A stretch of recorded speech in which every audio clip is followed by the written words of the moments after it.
सासवड भिगवण महामार्गाचे काम रखडले. फुटलेल्या गटर लाईनमुळे रस्त्याचे झाले गटार. नागरिक संतप्त.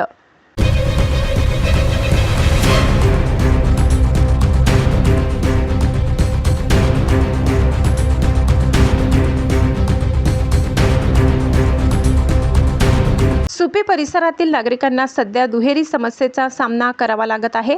एकीकडे सासवड भिगवण महामार्गाच्या काँक्रिटीकरणाचे काम अत्यंत संथ गतीने सुरू असल्याने वाहतुकीची मोठी गैरसोय होत आहे, तर दुसरीकडे चव्हाण कॉर्नर ते तुकाई मंदिर परिसरात गटर लाईन फुटल्यामुळे रस्त्यावर मोठ्या प्रमाणात सांडपाणी वाहत असून संपूर्ण रस्त्याला गटाराचे स्वरूप आले आहे. महामार्गाचे काम सुरू असले तरी अनेक दिवसांपासून रस्ता खोदून ठेवण्यात आल्याने वाहन चालक, प्रवासी आणि स्थानिक नागरिक त्रस्त झाले आहेत. धूळ, वाहतूक कोंडी आणि अपघाताचा धोका वाढल्याने नागरिकांमध्ये नाराजीचे वातावरण आहे. दरम्यान चव्हाण कॉर्नर ते तुकाई मंदिर या भागात फुटलेल्या गटर लाईनमुळे सांडपाणी थेट रस्त्यावर वाहत आहे. त्यामुळे परिसरात दुर्गंधी पसरली असून डासांचा प्रादुर्भाव वाढलाय. याचा परिणाम नागरिकांच्या आरोग्यावर होत असून पादचारी, शालेय विद्यार्थी आणि वाहन चालकांना मोठा त्रास सहन करावा लागत आहे.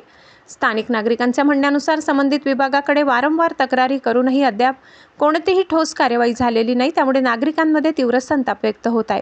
रस्त्याचे काम तातडीने पूर्ण करावे आणि फुटलेली गटर लाईन त्वरित दुरुस्त करून नागरिकांना दिलासा द्यावा, अशी मागणी स्थानिक नागरिकांनी केली आहे. आता प्रशासन या गंभीर समस्येकडे किती तत्परतेने लक्ष देते याकडे परिसरातील नागरिकांचे लक्ष लागले आहे. रस्त्याची जी कामं चालू आहेत त्यांनी खोदून ठेवले. सगळ्यांचे ते पाईपलाईन फुटल्यात. त्याचा सगळा दुर्गंधी, सगळी दुपारचं पाणी तापलं की ते संडासच्या बाथरूमचे हे पाणी वाहतंय, त्याचा त्रास होतोय. संध्याकाळचा डासांचा त्रास होतोय. एकदम म्हणजे कामाला यंत्रणा भराभरा नाही. खोदून ठेवत्या. सगळ्यांचे धंदे बंद, सगळं बंद, आवक जावक बंद, सगळ्यांना तोंड द्यावं लागतंय. नुसतं खोदून ठेवले. 4-5 महिने झालं. कामाला काही वेग नाही. त्यांनी खोदून ठेवायचं आणि 4-5 महिन्यांनी बघायचं. आता पावसाळा सुरू होईल. पावसाळा सुरू झाला तर त्या नदीत रूपांतर होईल. त्यावेळेस काय करायचं? आमची लहान लहान मुलं आहेत. आम्हाला किती धोका आहे. आणि शिवाय रस्त्याची कामं केलेत त्यांनी. ड्रेनेज लाईन पण चांगली नाही. त्याला बोगदे केल्यात, त्यातून सगळा वास येतोय. आणि जे काय त्यांनी माती उकरली ती काय भरून नेली नाही. प्रत्येकाला त्या मातीचा त्रास झाला आहे. ती रस्ता झाला आहे किंवा नाही हे काही कळत नाही. पहिलेच रस्ते चांगले होते आमचे सिमेंटचे, आणि आता ह्यांनी जे खोदून ठेवले ते रस्ते झालेत असं वाटत नाही. कारण सगळीकडे मातीचे ढिगारे करून ठेवल्या. सगळ्यांच्या दारात ढिगारे. तिथं काही उचललं तर नाहीच. ज्यांना सोय करायची त्यांनी केली, पण रस्तेवाल्यांनी काही ते उचललं नाही. नुसते खोदून ठेवले ढिगारे. तुम्ही भरा नाही तर नका भरू. गावामधील रस्त्याच्या कडेला खोदकाम करून ठेवलेलं आहे. रस्त्याचं काम कुठल्याही परिस्थितीत होत नाही. याकरिता आंदोलनही केलं होतं. आंदोलन दडपण्याचं काम केलं. ग्रामपंचायत सरपंचाला विनंती केली तरी ग्रामपंचायत सरपंचही त्यात लक्ष देत नाही. अतिशय दुर्गंधी गटारीचं पाणी रस्त्यावर आहे. त्या इतर आमचं जनजीवन अति बेकार झालेलं आहे. याकरता न्याय मागण्यासाठी वारंवार प्रयत्न केला तरी आम्हाला कुणी न्याय देत नाही.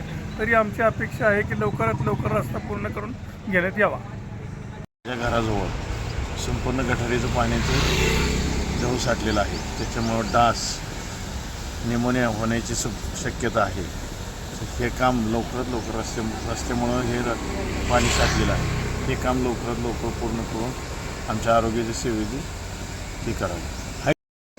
खूप त्याचा त्रास बी होतो आहे आणि ग्राहकांना यायला बी त्रास होऊन हे काम रेंगाळल्यासारखं झालं आहे. 4 महिने झाले हे काम चाललं आहे आणि गटर वाहते त्याची व्यवस्था व्हावी. सुपे गावातील एस.टी. स्टँड परिसरातील जे काम चालू आहे त्यामुळे मोठ्या प्रमाणात गटार लाईन, पाण्याची लाईन, वाहतुकीची मोठ्या प्रमाणात समस्या निर्माण झाली आहे. आणि याकडे कसल्याही प्रकारचं प्रशासनाचं किंवा ग्रामपंचायतीचं कसलंही लक्ष नाही आहे. त्यावर लवकरात लवकर काम करून घेण्याची जबाबदारी प्रशासनाची आहे की लवकरात लवकर काम पूर्ण करून घ्यावे. महाराष्ट्र माझा न्यूजसाठी प्रतिनिधी महेश जाधव, सुपे.